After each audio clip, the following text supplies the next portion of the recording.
On this episode of O'Fallon Matters, find out what's happening around town during the holidays, meet a local resident who has a knack for coaching man's best friends, and see how the community pitched in to keep O'Fallon PD's shooting range up to date. All this and more coming up on O'Fallon Matters.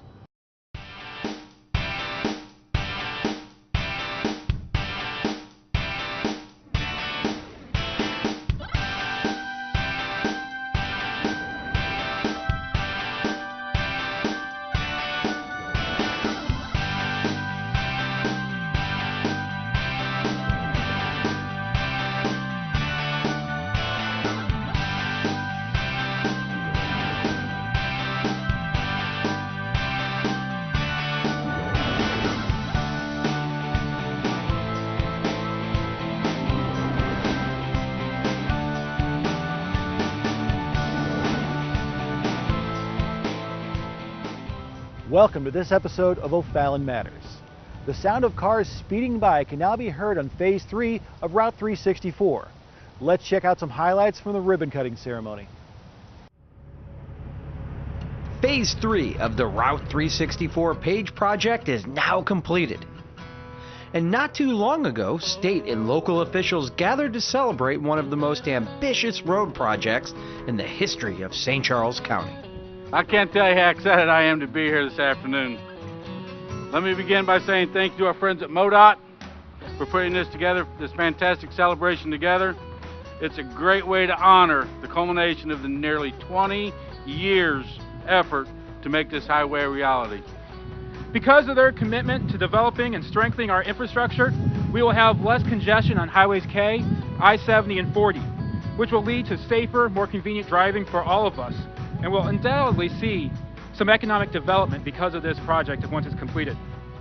This stretch of road represents not only a more efficient and faster way to get from one place to another, but it's also a gateway from the community that we have today to the one that we envision for our future. Local residents were also pleased to find out that they could ride their bikes or jog on the newly completed road. And once the ceremony wrapped up, officials gathered to cut the ribbon on Missouri's new state-of-the-art highway. Route 364 Phase 3 was a design and build contract, which was awarded to the team of Millstone Weber and Kolb Grading, with Parsons as the lead designer. Well, what this project is part of it's about a 19 to 20 mile stretch from 270 to 4061 I-64, so this completes that stretch of highway where you have the interstate to interstate connector. It's just a really great day, and I think it's going to be hugely beneficial to the tax-paying traveling public. Mobility, safety, breaks down the congestion on I-70, I-64, and on Missouri Rail K. This enormous infrastructure project required years upon years of planning. The $118 million project was funded through a partnership with the Federal Highway Administration, MoDOT, St. Charles County, and local municipalities.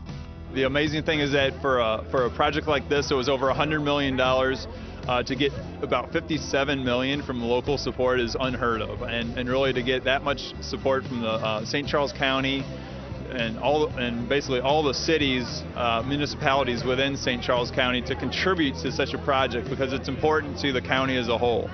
And so getting those contributions was just an amazing effort and cooperation. Route 364 Phase 3 will ultimately ease traffic for St. Charles County residents, and its impact will have a far-reaching effect right here in the city of O'Fallon. This just means immense, just everything to the city of O'Fallon. I mean, it's going to relieve traffic off of Highway K, off of Bryan Road. To me, it's going to allow people to come from Darden Prairie and from Cotterville to get to O'Fallon and do their shopping in O'Fallon.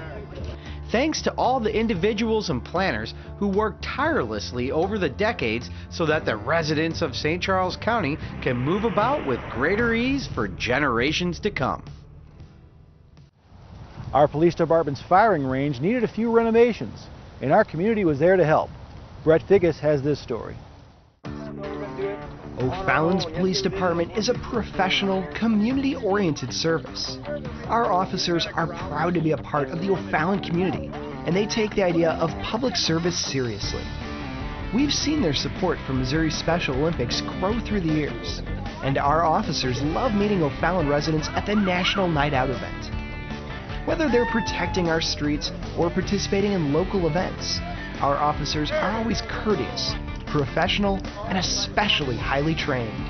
In fact, the high degree of training our officers receive doesn't end when they earn their badge. Everything's current, still up on Falcon Hill. It's an ongoing process, and part of that training takes place here in a shooting range built in the late 1970s. Recently, the O'Fallon Home Depot took it upon itself to renovate and expand the capabilities of this range at no cost to our officers. For such a community-focused police department, it's fitting that the community itself is giving back. As far as Home Depot, we have our core values, and if you look at going to any Home Depot, you look at our apron, you'll see a value wheel on our apron. One of the values on there is giving back, and so in doing this, we're able to give back to our community, give back to the city, and give back to the men and women who protect our businesses, ourselves, and our homes. They offered and volunteered to kind of spruce up our range facility here. This range, as everyone can see, is an outside range that is used quite a bit, and over the years has really taken some hits as far as the wear and tear on the building. These guys have come in and replaced a lot of the rotten wood and things like that, and is repainting it, and we really do appreciate it. The crew from Home Depot got to work bringing in truckloads of plywood and power tools.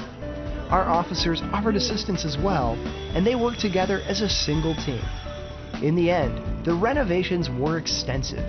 This might look like the same building with just a fresh coat of paint from the outside. But the hours of work Home Depot and our officers put into the range have made a huge difference. The roof had been leaking, so we did a roof repair. The electrical was basically ran across the top of the boards, so it was allowing critters to chew on it and caused a little bit of electrical problem. Ran the wires through the walls, kind of brought it up to a little bit more modern code. Put plywood up to keep the critters out of the walls, and then put paint in and built some workbenches so when the guys are done training, they can actually take apart their firearms and clean them and have a place to do that, so they're not going home and contaminating the wife's kitchen table with lead and gun oil. The newly renovated range has already made a big impact on the training our officers can receive. This completely rebuilt structure is safer for our officers to utilize, and a host of new amenities makes training much more effective. It's a sign of how deeply our community appreciates the work of our officers that organizations like Home Depot are willing to donate their time and resources to help out. A message not lost on our police force. We really do appreciate what they've done for us and what they continue to do for us. And it just shows what community policing is all about and those partnerships that are developed over the years. We really do appreciate it. Located in the heart of Winghaven, the St. Charles County Arts Council gives residents a deeper look into the area's arts scene. The St. Charles County Arts Council is an umbrella organization located in the heart of Winghaven. Over the years, the Arts Council has sprouted into a cultural institution that has created heightened public awareness of the arts. And their mission is to support and nurture opportunities for the arts in St. Charles County. The St. Charles County Arts Council is the heart of the fine arts here in the county. We help to organize and work with other organizations. We look for funding opportunities. We support artists in their endeavors, both within their studios and within the gallery and the purview of the Arts Council. Located within the St. Charles County Arts Council building is the Lily and Jan Art Gallery. Lily and Jan was very beneficial to fine arts, very active in the fine arts in the St. Charles County area, and it was her family's wish that our organization continue to do good works with artists and artist organizations. Well, when Mom passed in 2008, we wanted to do something that would be maybe a little more significant, both for her and even for us. And we asked that all of the donations and memorials and such go to the St. Charles County Arts Council. And people were very generous. And so we were surprised one day when we were told that a gallery had been named after Mom. The Lily and Jan Art Gallery features artwork by local professionals and students. New exhibitions are rotated every 6 to 8 weeks, and there are several shows coming up that you won't want to miss. November is a show called 3 Artists and 3 Disciplines, and it features the work of pigment, stoneware, and glass. Myself will be in the show, Lynn Basso. John Tiemann is the stoneware artist, and Kathleen Miller is the glass artist. Great work. It's going to be a great show. I'm really looking forward to it. Lindenwood University, Fort Zumwalt Elementary Schools, and St. Charles Community College are set to exhibit in the first quarter of 2015. And giving back to the Arts Council helps emerging artists and students fulfill their dreams. There are a number of ways of contributing to the St. Charles Arts Council. Donating money is one thing. We also take services in kind or goods in kind as well. They are deductible, and we appreciate the generosity of the community. The St. Charles County Arts Council also supports our community by offering classes, meetings, workshops, and special events. If you would like more information on the St. Charles County Arts Council, go ahead and go to www.stcharlesart.org.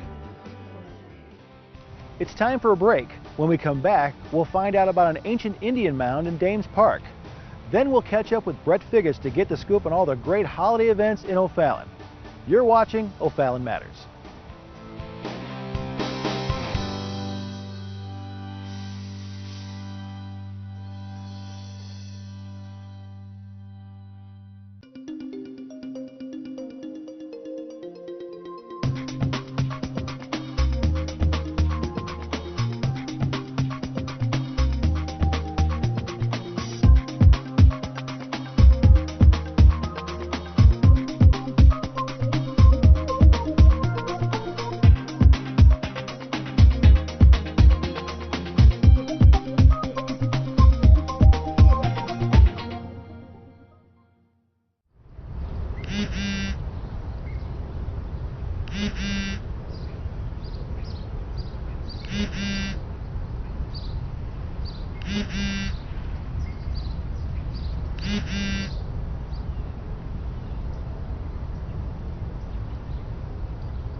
Welcome back to O'Fallon Matters. Now let's meet a resident who's helping people connect with their dogs, one command at a time.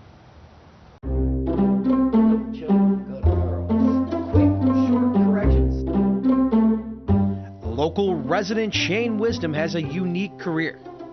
This guy trains furry canines for a living, and Shane knows a thing or two about getting dogs to follow everyday commands.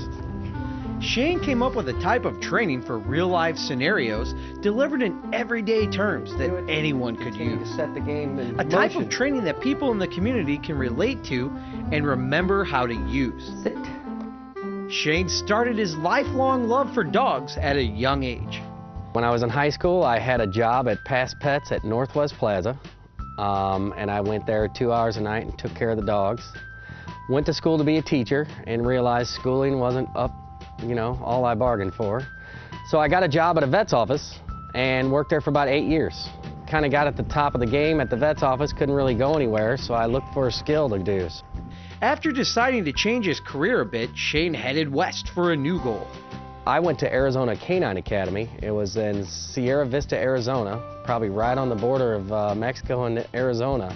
And I went there for a full summer. Left my wife, left my family, and went to a dog training school. Shane takes an innovative approach to the dog-owner relationship. He figured out the challenge was to get dog owners to realize that dogs follow their own set of rules, not human rules. Successful, and then stretch out. The communication line is key. The key to success in dog training is establishing a leadership role to where the dog wants to work for you and understanding that the language barrier is there, so you have to simplify your world. The biggest mistake people make is they talk to their dogs like they've been to English class with it.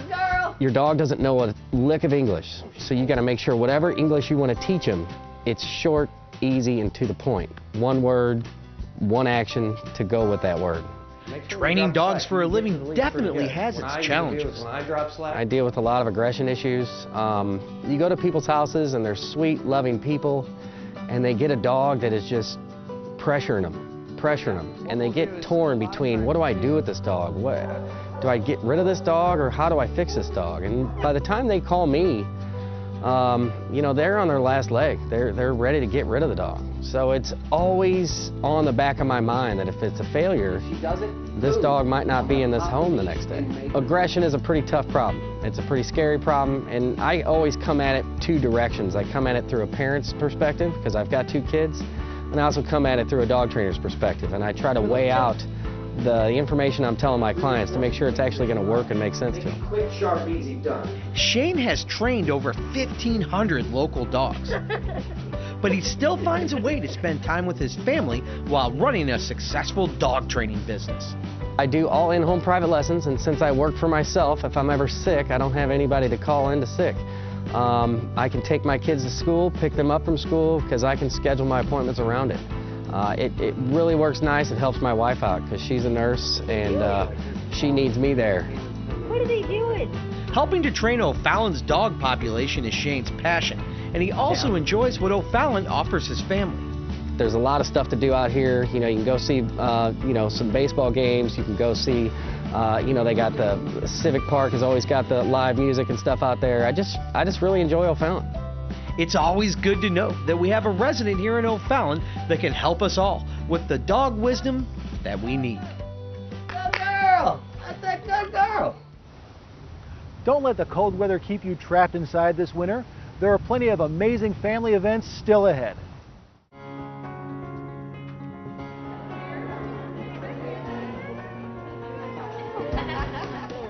There are a lot of benefits to living in the city of O'Fallon, and our family-friendly events and activities are one of the biggest.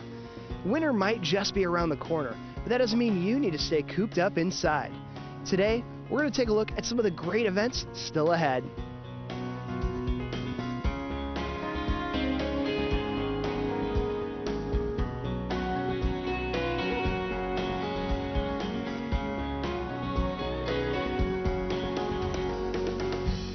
Our first event takes us to Fort Zumwalt Park, where this drive will be illuminated by millions of twinkling lights. One of the can't-miss events of the year, the Celebration of Lights is returning to Fort Zumwalt Park on November 28th and will run until December 30th. This festive drive-through experience is an O'Fallon tradition, and every year the Celebration of Lights attracts over 10,000 cars full of fans. We are very excited to bring back the Celebration of Lights to the city of O'Fallon. We hope that you can bring your family out and celebrate this magical experience with us through the Celebration of Lights. Open Tuesday through Sunday to vehicle traffic and open Monday for train and Segway rides, you'll be amazed this holiday season by the millions of twinkling lights on display at the Celebration of Lights. For another way to see the lights, we're offering carriage rides and sleigh hay rides. And the old-fashioned holiday stroll returns on December 9th. Next, join us as we mark the 73rd anniversary of the attacks on Pearl Harbor here at the O'Fallon Municipal Center. O'Fallon is home to several important ceremonies that honor our servicemen and women. And on December 7th, we'll be holding a Pearl Harbor Day Remembrance Ceremony.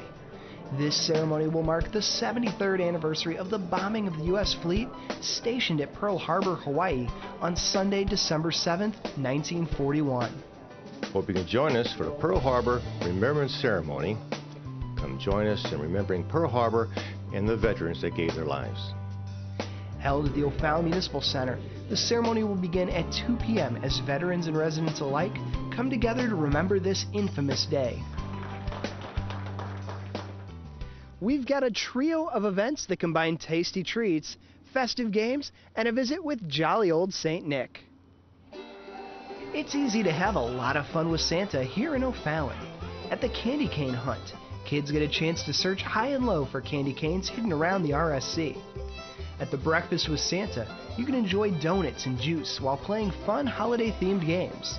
And you can give Santa a break from cookies and milk at our popular Pizza with Santa event. We have some great holiday events coming up this December, and we look forward to having your family come out and visit us at the Candy Cane Hunt or Breakfast and Pizza with Santa. Maybe we'll see you at all three. The Candy Cane Hunt kicks off on December 6th at the RSC, and the Breakfast with Santa and Pizza with Santa are both on December 13th. These events are jam-packed with games for kids and are sure to put a holiday smile on every face. Feeling cooped up? Our Cabin Fever Days will get you out of the house and having fun.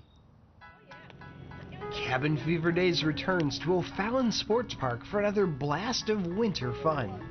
It may get cold in January, but we'll have lots of games and entertainment on January 24th and 25th.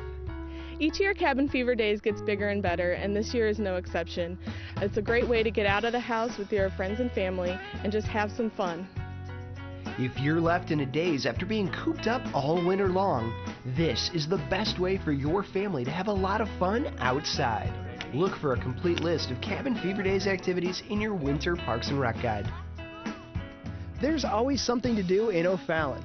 If you want to find out about even more great events, grab your quarterly Parks and Rec Guide and look inside. You can also get more info at the city's website. With so much to do this winter, you're sure to find the perfect event for your family. You may want to look at that large mound located in the lower level of Dames Park.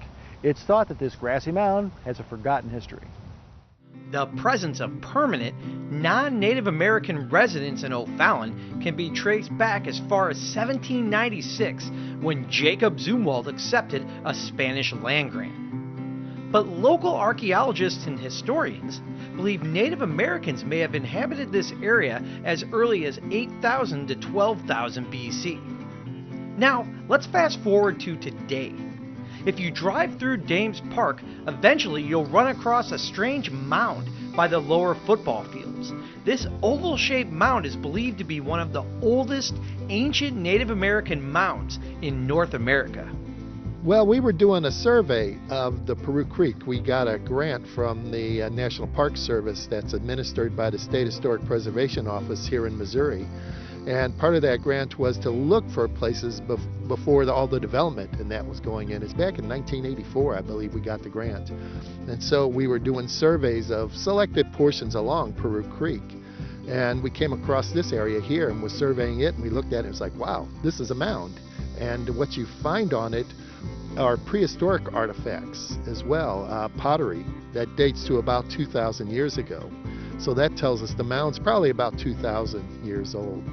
Recently, O'Fallon's Historic Preservation Commission decided to look into further preservation of this site. Certainly anything historic that involves the city of O'Fallon, the O'Fallon Historic Preservation Commission is obviously going to be interested. So it was a natural thing for us to be drawn to the Indian mounds and try and better understand the history of the mounds and if there's any sort of preservation effort that is required to protect it for future generations. It's believed that this is probably the only intact mound of the late woodland time period still in existence. So that in and of itself makes it quite interesting to be worthy of preserving and studying. Ancient mounds can be seen throughout North America. Each mound served a specific purpose for their people. The mounds at that time were used predominantly for prehistoric burials for the leaders of societies. And the mounds were not only a place that they were buried, but they also served as a place of community pride, just like the arches for us today. Having a mound on near your site reflected how important and influential your village was. So they were usually put in prominent places that you could see, like this spot here on the floodplain of Peru Creek. These earthen structures are the key to unlocking our ancient past. and there could be possible uses for O'Fallon's ancient mound in the near future. These kinds of places are draws from around the world. People in other countries are greatly fascinated by American prehistory.